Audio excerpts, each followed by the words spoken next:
An ALTOONA family is without a home after a house fire, but they're alive today thanks to a stranger's heroic act. Jordan Tracy explains how he saved their lives. Devastating fires like this one in the city of ALTOONA results in the loss of things.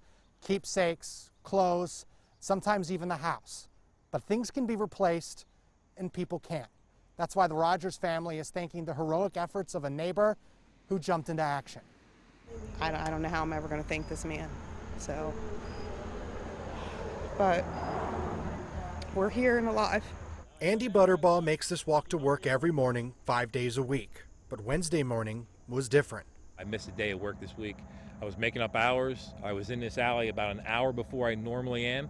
I was going to work at 6 o'clock in the morning instead of 7. When he got to the alley behind the 300 block of East 6th Avenue, he noticed something was off. The smell of the wood as I was coming down the alley, I thought to myself that there's no way anybody this early in the season is burning wood in their wood burner. Seeing smoke billowing from a home around the corner, he acted. I made my way down to the door. I banged on the door as loud as I could. Said, is anybody awake? You need to get out of your house. Your house is on fire. At first, I'm like, why is somebody pounding on the door? And I'm sleeping. I was so, I was mind boggled. I didn't know what was going on. The fire was contained to the attic, which is Stephanie's son Eli's room. I mean, the night before, him and my nephew slept up in that attic.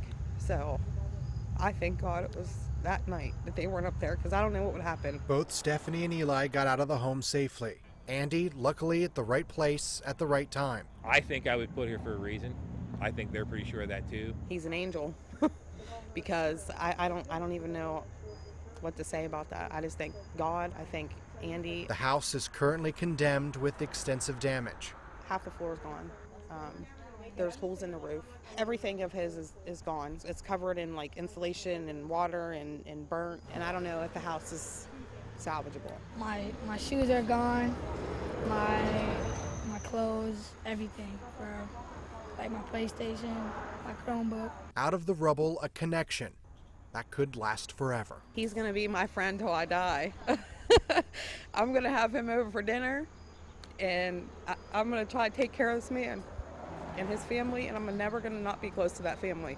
He saved my life and my son. I mean, he's going to be my friend forever. They weren't hurt, and that means a lot to me. I made friends out of it. How about that? A GoFundMe page has been set up for the family that currently has raised over $3,000 to help cover the cost for the things that need replaced. In Altoona, Blair County, Jordan Tracy, WTAJ News.